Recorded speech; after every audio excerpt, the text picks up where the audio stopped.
మన ముఖానికి జుట్టే అందం. మన అపియరెన్స్, కాన్ఫిడెన్స్ అలాగే ఏజ్‌ని డిఫైన్ చేస్తుంది మన జుట్టు. ఈ మధ్య వయసుతో సంబంధం లేకుండా ప్రతి వారికి కూడా జుట్టు ఊడిపోతుంది.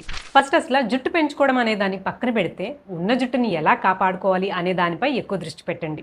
మన జుట్టు ఊడిపోవడానికి ముఖ్యంగా మన జెనెటిక్స్ కారణమైతే, కొన్ని ఇంటర్నల్ రీజన్స్ కూడా ఉంటాయి. అంటే న్యూట్రిషనల్ డెఫిషియన్సీస్ లైక్ హిమోగ్లోబిన్ తక్కువ ఉన్నా, బాడీలో ఐరన్ లెవెల్స్, వైటమిన్ డి, బి12, జింక్, కాపర్ ఇవన్నీ తక్కువ ఉన్నా సరే జుట్టు ఎక్కువ ఊడిపోతూ ఉంటుంది. సో ఫస్ట్ ఈ లెవెల్స్ అన్ని నార్మల్‌గా ఉన్నాయో లేదో చెక్ చేసుకోండి. ముఖ్యంగా 50% పైగా మహిళల్లో ఈ హిమోగ్లోబిన్ అనేది చాలా తక్కువ ఉంటుంది. అందుకే ఎప్పటికప్పుడు మీ హిమోగ్లోబిన్ చెక్ చేసుకొని దాన్ని కరెక్ట్ చేసుకోవడానికి ట్రై చేయండి. ఈ జుట్టు ఊడిపోవడానికి ఇంకొక మెయిన్ రీజన్ వచ్చి మన బాడీలో ఎక్కువ హీట్ ఉండడం. అందుకే చూడండి, ఎప్పుడైనా వైరల్ ఫీవర్స్ వచ్చినా, టైఫాయిడ్, మలేరియా వచ్చిన తర్వాత 3 నెలల్లో ఎక్కువ జుట్టు ఊడిపోతూ ఉంటుంది.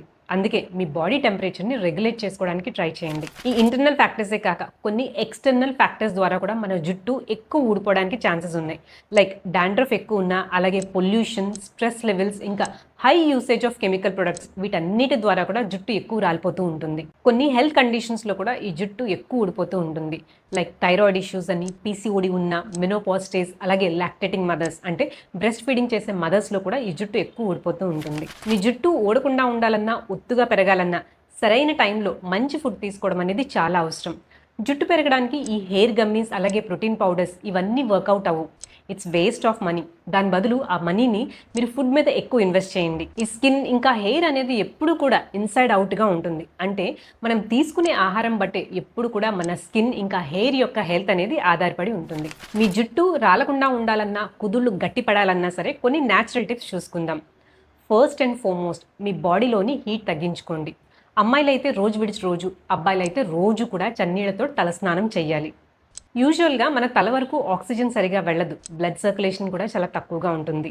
రోజు చన్నీళ్ళతో తలస్నానం చేయడం ద్వారా మన బ్లడ్ సర్క్యులేషన్ ఇంప్రూవ్ అవుతుంది. డాండ్రఫ్ కూడా తగ్గి మన స్కాల్ప్ మీద ఉన్న జిడ్డు కూడా తగ్గుతుంది. ముఖ్యంగా మీ స్కాల్ప్‌ని శుభ్రంగా ఉంచుకోవడానికి చూసుకోండి. ఒకవేళ డాండ్రఫ్ సమస్య ఉంటే గనక మెంతుల్ని రాత్రంతా నానబెట్టి ఉదయాన్నే పేస్ట్ చేసి దానికి మాడుకు పట్టించి తలస్నానం చేయండి. దీని ద్వారా మీ డాండ్రఫ్ తగ్గుతుంది. అలాగే మీ తలలోని హీట్ తగ్గి కుదుళ్ళు కూడా గట్టిగా ఉంటాయి. మోస్ట్ ఇంపార్టెంట్లీ మీ జుట్టు దువ్వుకోవడానికి ఒక వుడెన్ కోమ్‌ని యూజ్ చేయండి.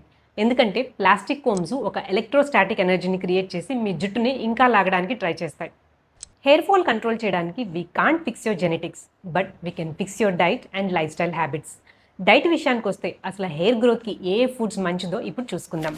మన హెయిర్ అండ్ స్కిన్ అనేవి ప్రోటీన్తోనే తయారవుతాయి. మన స్కిన్ కొల్లాజన్ అనే ప్రోటీన్ తోటి, మన హెయిర్ కెరాటిన్ అనే ప్రోటీన్ తోటి. సో మీ డైలీ డైట్లో ప్రతి మీల్లో కూడా ప్రోటీన్ ఉండేలా చూసుకోండి.